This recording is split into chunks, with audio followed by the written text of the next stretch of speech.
Well, hey y'all, I just want to do another video here on a knife that was given to me by a friend who is crazy as hell. That's a whole nother story.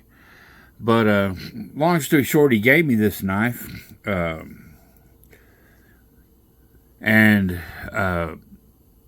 there's a whole thing, like if somebody gives you a knife, you're never really supposed to give a knife away. You give a knife away, but then you give a penny with it so that you can they can pay you back the penny. You're always supposed to pay for a knife. You're never tradition goes you're never supposed to give a knife away, or else you'll cut the friendship. So if you give a knife away, always send it with the penny, and you can offer that for some kind of payment. I don't know if that holds true. It's just some old superstition. But anyhow, a friend of mine gave me this knife, and I gave him a penny. This is the Case Shark Tooth. They quit making this knife. I don't remember when, kind of a while back. You know how Case does. They have a knife for a while, and they'll quit making it. And they brought it back, but it's not the same knife. It's some kind of weird plastic thing. I don't really like it, the new one. But anyway, this knife was supposed to compete with the Buck 110. Their version of the Buck 110. And my friend knows that I'm really into Buck 110. And I am also into Case knives, but, you know, I have their traditional, folding pocket knives. But anyway, he knows I like Case. He knows I like Buck, so he gave me this knife. You can see it's got a little wear on it because like all my knives, I carry it. You can look at the transitions here, and you'll notice that it is really well built. We'll look at the spring here. The transitions there got these really thick brass liners holding that lock in. And because Case thinks that maybe their people are not as smart as other knife buyers, they got a little message there to tell you press to unlock, in case you couldn't figure that out, how to unlock the knife once you lock it. Speaking of lock it, we're going to open it up here, and boom, it opens with a resounding snap. You look on the blade there, and it's a pretty nice drop point. And the cool thing about it is, look at that tip. I know Case knives have not always gotten a good rap for putting good tips on their knives, but this one has a really sharp little tip, real nice. Then we'll go over here and we'll look at the blade etching. I don't know, it's kind of hard with the angle I'm at. Shark tooth. And then we'll look at the numbers and all that stuff. Basically what that translates, I'm sorry about that. Excuse me. What that translates to is this knife was made in 2002. So it's a little old, got some age on it, but I've carried it, not a whole lot. I use it, mostly carry my Buck 110, but I like this knife, but it's a little bit heavier than the Buck 110. It's as stout as the Buck 110, but they do a really good job of keeping it thin and kind of streamlining it. The one thing that's a little weird on, on this knife is how it has this pointy rear bolster in, where the Buck 110 is kind of rounded back the other way. It's, I don't know, Case put their own spin on it, and it's not too bad. I mean, this is actually real wood, I think.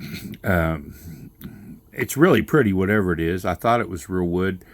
And I heard they started using a different type of wood on it, and then finally they discontinued this knife.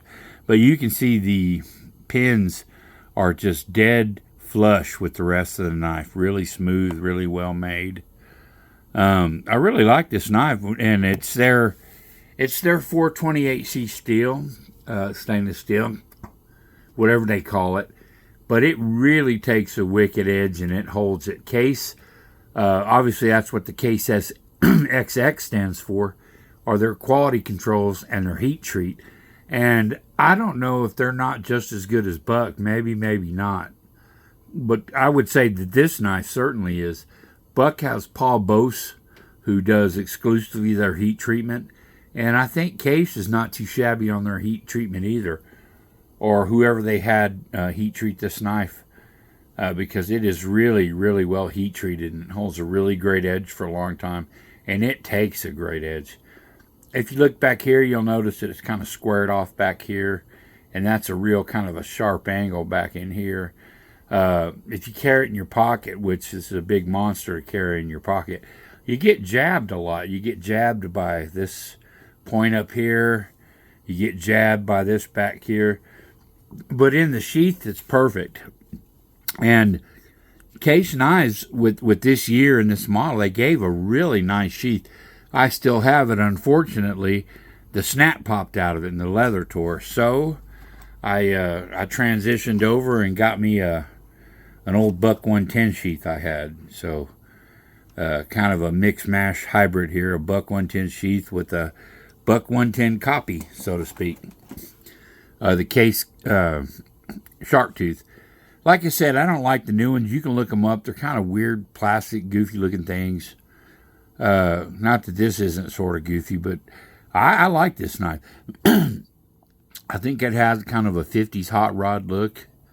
It feels really, really great in the hand. Like when you open it up and you're holding it, you get a really good grip with those smooth scales. And there's zero hot spots, and it feels really good in the hand. It's when you're, carrying it or using it in your pocket that you might notice, this little pokey edge here and this thing back here. But other than that, it is a great knife. It does, like all knives, good knives should, it does inspire pride of ownership when you take it out of your pocket. And when I'm taking it out and use it, I have people go, "Oh, what is that?" And, they ask, and, I let them see it, let them look at it, use it if they're careful with it. And, yeah, it's a really great knife. I enjoy it.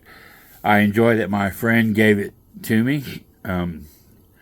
I won't say why. Well, basically, he had a drinking problem, and I took him down to rehab and tried to get him some help, and he just gave me this knife as kind of a way to say thank you for doing that, and I appreciate it. He, that's a real big problem that we have, and it's always nice when a friend gives you something, especially something useful as a knife. I think, you look at my videos, I don't do cool intros, and obviously I'm not like a super good cameraman or anything like that. I started my YouTube channel reviewing these knives because I wanted it to be like if I was sitting down with a friend talking about a new knife I got, or something like that, and I wanted to talk off the top of my head. I don't have notes. I don't have anything like that. I just like to talk about knives, and I try to do it with people that I know that love knives. Like, we're sitting around like a couple of buddies and just talking about knives. And so that's really who I make my videos for. I am going to try to make them better. I think I'm going to get a tripod and some better lighting and some other things. Nothing too fancy, just to try to make them a little better. And if you got any suggestions, I wouldn't mind hearing them. And there's been a couple of YouTubers on here that have really been helpful. A guy named Patty's Potato Peelers is one in particular. That guy's just a real nice guy, and he makes these videos in this kind of style where he's just talking off the top of his head, and it's just a couple of friends sitting around talking about knives. And if you like this video, I hope you're a guy like that, or a girl who likes knives and likes sitting around talking about them. I hope you appreciate the video. I do thank you for watching. I hear guys say it. I don't know if I should say it, but if you like it, give me a thumbs up, and maybe leave a comment. I guess somebody told me that helps you out. I probably don't have a whole lot of people watching my videos, but that's okay. Like I said, I just do them for a couple of people that, that even though I don't know them, they're still friends because they like knives, and we share a pretty good hobby together. Anyway, y'all take care, and I will see you down the road.